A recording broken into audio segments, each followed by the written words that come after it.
di vlog aku Adis Tianggra ini. Aku sekarang lagi di depan klinik dokter. Aku tadi habis periksa pap smear karena aku mau pasang IUD atau spiral ya. Nanti aku ceritain apa yang aku mau kerjain atau apa prosedur yang akan dikerjakan dan untuk apa gunanya di rumah ya. Aku sekarang mau pulang naik sepeda. Aku sekarang ganti suasana ya. Biasanya aku bikin vlog di ruang makan. Sekarang lagi di ruang keluarga di atas sofa. Dan aku lagi sibuk lipet-lipet pakaian. Nah jadi salah satu trik yang aku bilang di rumah nggak pakai pembantu tapi nggak usah gila, nggak usah repot. Aku nggak setrika. Aku nggak setrika. Jadi pakaian kalau sudah kering dari mesin cuci, dari dryer, aku cuman lipet-lipet aja. Terus nanti aku akan simpen di lemari terlipat-lipat. Jadi misalnya ini udah aku lipat-lipat gini, ini baju Kirana, aku lipet-lipet aja. Karena kalau kaos-kaos gini kan nggak harus di setrika juga udah rapi ya, tuh. Jadi nggak usah di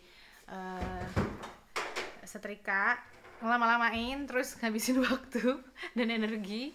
Kecuali kalau jadi kalau kaos-kaos gini aku lipet aja kayak kaos-kaos errands begini.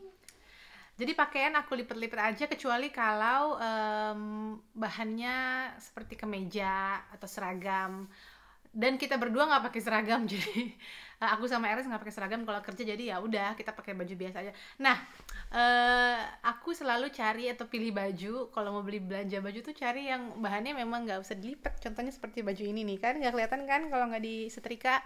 Aku nggak setrika jadinya. Terus kalau untuk Kirana ya bahan-bahan begini kan nggak perlu disetrika ya. Baju anak-anak apa katun udah gini aja aku lipat nih, aku lipatnya gini. Ini gara-gara aku nonton Marie Kondo waktu itu. Nonton gak sih kalian? Bagus deh kalau suka beres-beres rumah nonton Marie Kondo. Terus tuh aku lipat begini, udah aku simpan. Terus apa lagi ya? Aku mau kasih lihat bajuku tuh memang nggak ada yang harus setrika. Ya mungkin kaos ini nih kan ini juga sebenarnya nggak apa-apa sih nggak setrika. Tapi kalau mau disetrika ya boleh, cuman aku nggak setrika. Jadi pas kering itu nggak langsung aku setrika. Aku setrika kalau aku mau pakai aja, dan kalau bener-bener aku mau pakainya keluar yang ketemu orang. Kalau di rumah aku nggak pakai baju yang disetrika. Tapi pernah sih ke kantor aku pakai baju belum disetrika, terus ada yang notice. Karena aku pakai jaket kan kalau musim dingin ya, atau cardigan gitu, atau sweater. Terus nanti sampai kantor aku buka karena panas kan, ada heaternya. Terus kolegaku bilang, kamu nggak setrika ya? Ketahuan. Tapi itu jarang banget terjadi, karena gue pun nggak suka ya ngelihat orang yang di depan publik terus bajunya nggak rapi. Itu juga aku irritated jadinya. Tapi karena musim dingin kan, who knows ya, gitu. Terus bener-bener deh bajuku tuh nggak ada yang harus nih. Aku beli baju kayak kalau musim dingin kan begini nggak harus setrika, bahan-bahan wool gini, bahan-bahan apa knit, nggak usah disetrika. Udah gini aja selesai, masuk ke lemari. Nah, aku nih baru pulang dari dokter di Belanda. Ini namanya Huisarts, itu artinya dokter bahasa Belanda. Jadi setiap orang itu akan di-assign atau ditunjuk satu dokter untuk ya tempat dia konsultasi dan tempat dia pergi kalau ada keluhan-keluhan. Terus jadi dokterku emang deket banget. Prakteknya dari rumah cuma 1 menit naik sepeda, like literally deket banget, satu jalan. Nah, jadi kalau di Indonesia kan kita sakit terus kita pilih ya mau ke dokter mana. Kalau di sini enggak dipilihin. Jadi ada dokter yang memang itu adalah dokter kamu, dokter keluarga namanya.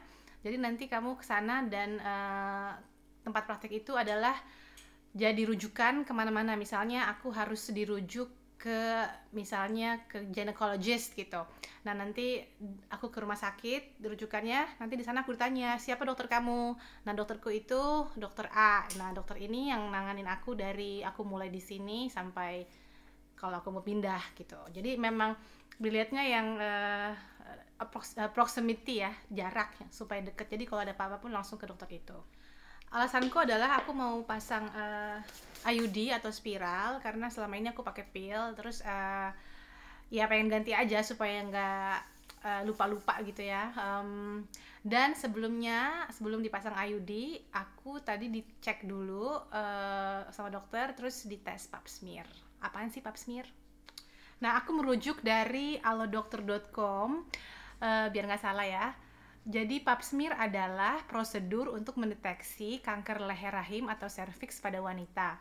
Pap smear juga dapat menemukan sel-sel abnormal atau sel prakanker di leher rahim yang dapat berkembang menjadi kanker. Nah, pap smear ini dilakukan setelah mengambil sampel sel di serviks. Setelah itu, pemeriksaan di laboratorium akan dilakukan agar diketahui apakah di dalam sampel tersebut terdapat sel prakanker atau sel kanker. Nah, tadi aku baru ambil sampel di klinik dokter itu. Jadi nanti akan ada hasilnya dalam 2 minggu.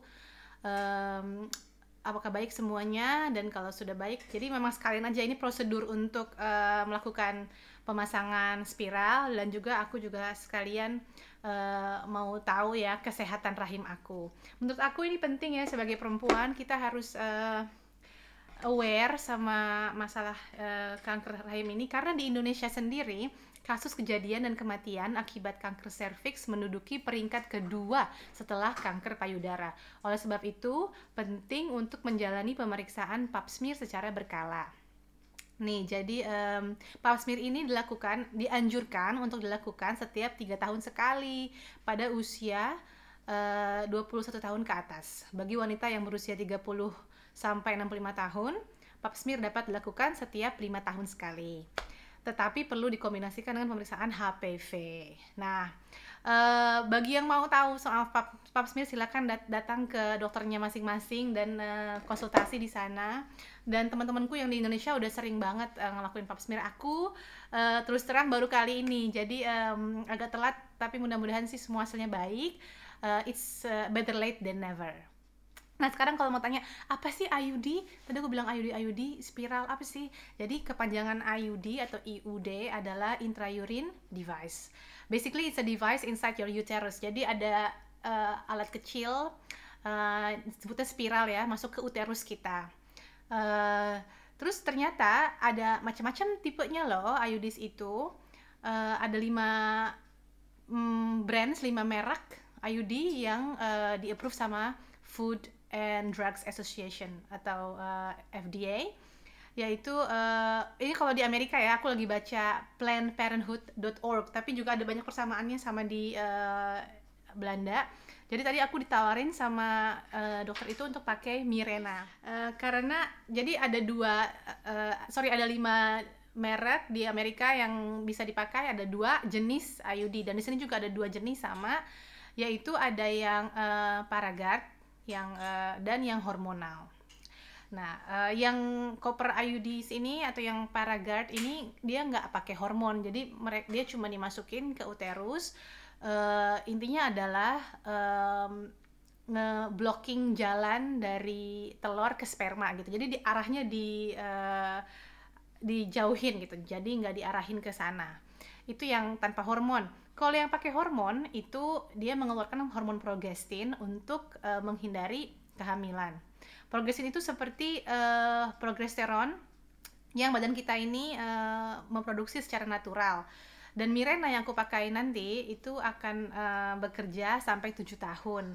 Jadi yang copper tadi yang aku bilang itu prevent pregnancy by changing the way sperm cells move so they can get to an egg, yang seperti aku bilang ya. Jadi jalan dari sperma sama eggnya dihalangin supaya telur sama spermanya dihalangin supaya nggak ketemu gitu.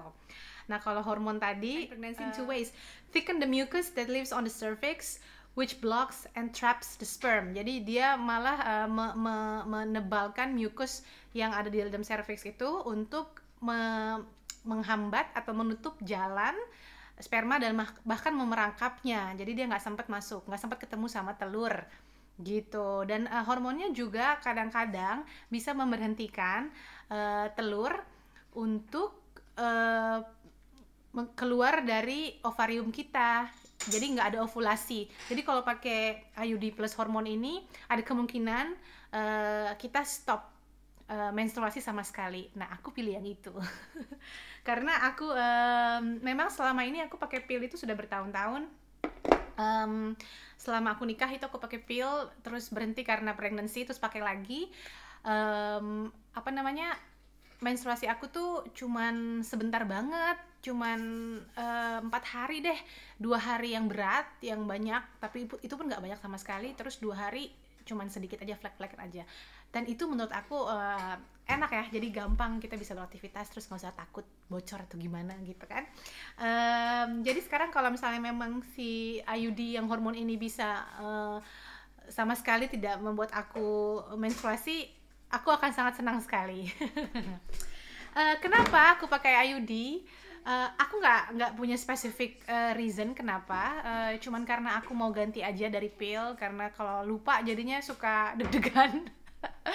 Kalau pakai spiral udah selesai gitu, jadi nggak takut. Katanya sih ini 90% efektif ya, salah satu alat kontrasepsi yang paling efektif untuk mencegah kehamilan gitu. Dan kalau misalnya mau hamil lagi suatu saat, bisa dilepas kapan aja, nggak usah nunggu sampai 5-7 tahun, dan katanya sih bisa berjalan lagi gitu normal hormon kita.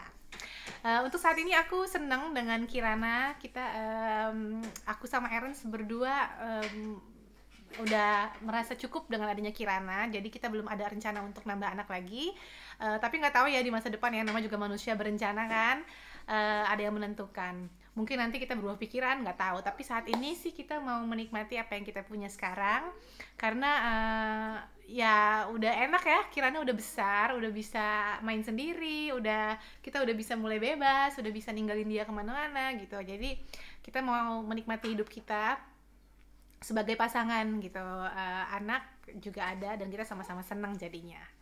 Right, itu sekitar pengalamanku barusan habis pap smear dan rencanaku mau IUD. Jadi kalau misalnya ini bisa ngebantu teman-teman yang lagi bingung soal pilih alat kontrasepsi, boleh di search lagi. Aku kasih nanti linknya di deskripsi. Dan yang paling pasti, paling penting harus konsultasi dulu sama dokter kalian ya. Bukan dokter Google, bukan dokter Adisti ya. Aku bukan dokter. Apa? Waarom is mijn schoolrugzak nou nog hier? Ya, kenapa tas sekolahnya masih di situ? Papa kemarin lupa ya. Ya, jadi beginilah kalau tinggal di Belanda.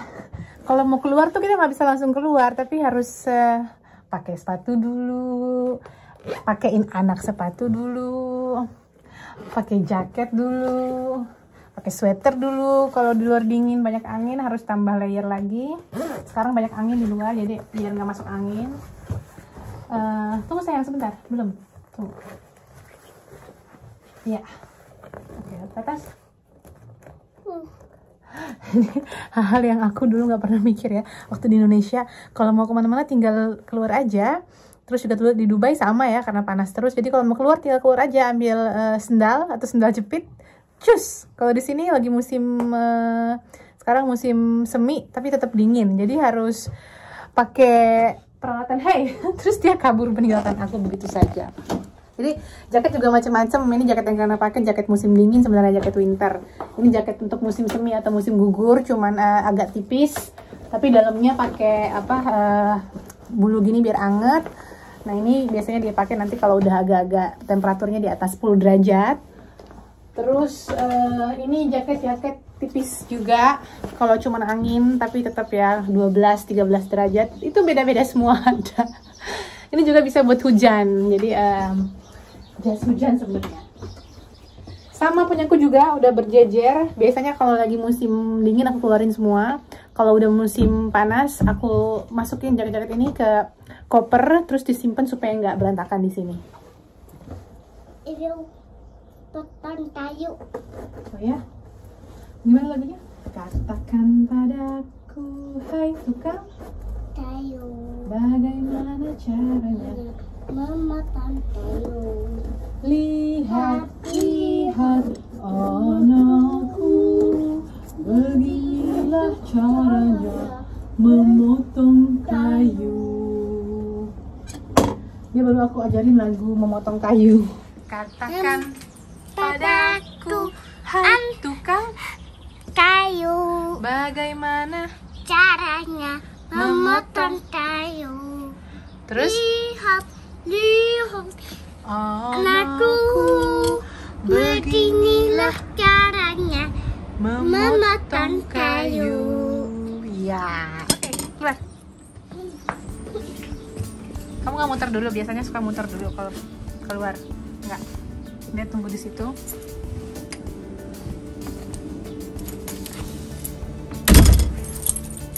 nunggu di situ soalnya aku harus buka pintu gerasi. Pakai sepeda kamu ya.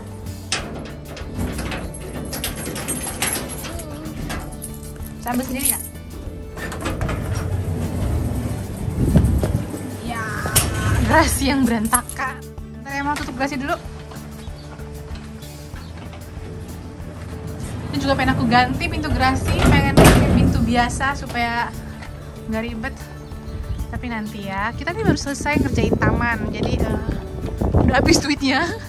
Harus tunggu nabung dulu. Nggak ada ya. Kalau nyebrang harus lihat kemana Kirana, kata papa? Kiri, kanan, kiri lagi. Nggak ada mobil? Kosong? Oke, nyebrang. Nah gini nih enaknya dong. Daerah Kirana langsung ke stup ya, ke trotoar. Enaknya di Dale, di kampung kita ini, jadi sepi tuh, jalan juga sepi. Aku nggak ngeri kalau Kirana main sendiri pun. Tuh di sana kita mau ke playground.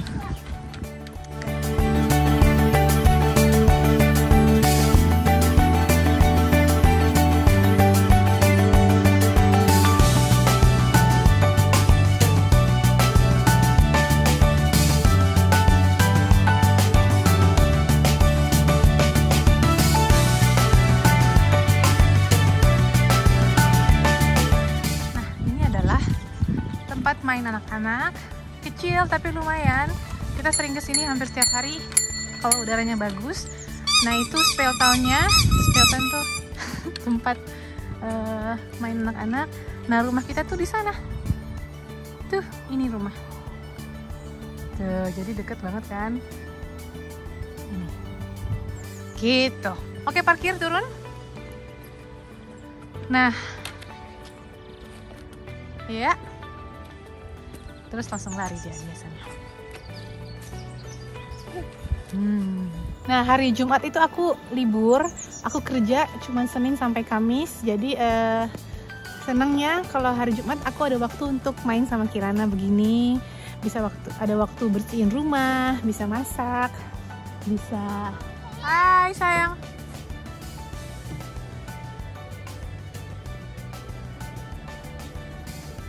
Wow, anak mama sudah berani sendiri. Halo.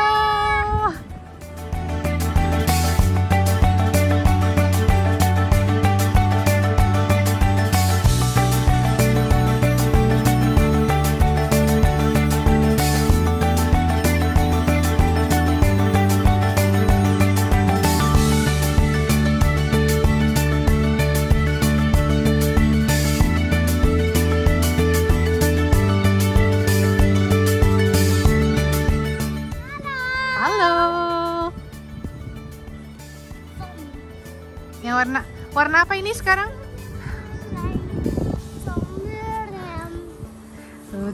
Warna apa ini sayang? Lihat. Kerun. Itu warnanya apa bahasa Indonesia? Hi? Jauh. Ya. Sana Gi, sana kalau mau gelantungan di sana. Sana gelantungan Gi. Udah tadi. Itu kalau Mueng. tegen de gele. Iya, lihat-lihat dong. Dia tuh suka gitu, nggak lihat-lihat. Bukannya aku nggak tega, bukan aku tegaan ya. Kalau dia jatuh itu aku nggak langsung ambil, aku nggak langsung samperin supaya dia juga nggak jadi cengeng gitu loh. Kadang-kadang tuh anak-anak jatuh, terus kitanya yang kaget, kita yang overreacting. Jadi anaknya ngerasa dia tuh jatuhnya sakit padahal nggak sakit gitu. Jadi aku berusaha untuk tetap tenang, kecuali kalau emang jatuhnya heboh ya aku langsung bantu dia pasti. Tapi kalau cuman kayak tadi aku diamin aja. Oke, sudah main, sekarang kita mau jalan-jalan dulu. Katanya dia mau lewat rumah omanya, terus baru nanti kita pulang. Sampai rumah.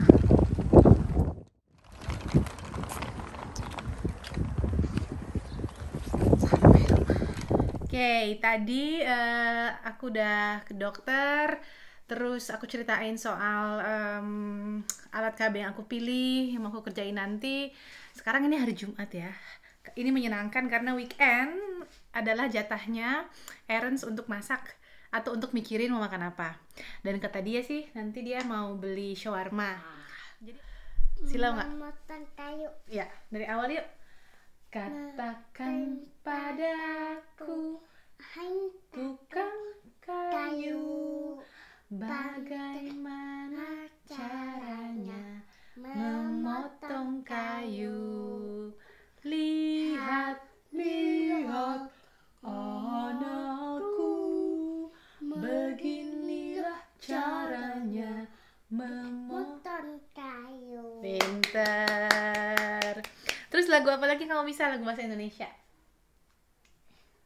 Pelangi. Iya, coba gimana pelangi-pelangi. Pelangi, pelangi, alangkah indahmu, merah, kuning, hijau, di langit dan biru. Biru. Biru. Terus pelukismu siapa? Yang benar, sekarang jadi bayi. Jangan jadi bayi. Pelangi. Dia tuh jahil kalau disuruh begini. Tapi lagu-lagu Indonesia dia udah hafal banyak. Aku record dan aku share di Instastory. Kalau mau lihat boleh ke Instagram aku, ada satu folder khusus untuk hafalan lagu-lagunya Kirana. Ya, nah datang orangnya. Tukang masak hari ini. Masak apa sayang? Sih, aku udah bilang kan tadi dia mau beli shawarma. Memotong kayu. Ya, ini ngapain lagi duduk kayak di warteg? Oke, kita beli shawarma. Lagi pesan sekarang, Erens. Ini udah gak sabar. Kamu makan apa, Kirana? Makan apa? Show? War? Iya. Nah, itu dia Erens lagi beli sekarang. Itu penjualnya, itu anaknya. Hai. Orangnya ramah banget. Nih, jadi yang punyanya ini bapak itu orang Mesir, dia orangnya baik banget. Kita baru aja diundang untuk makan di rumahnya dia nanti kalau Ramadan gitu, pas iftar. Ini anak ngapain muter-muter. Solid ya. Jadi orang sudah sampai di rumah omanya Kirana. Jadi kita memutuskan untuk makan di sini barusan aja. So, makasih ya udah ikut kita seharian tadi, aku sama Kirana. Mau bilang apa? Sampai jumpa. Shawarma, dia udah lapar. Sampai ketemu di vlog berikutnya ya. Dah.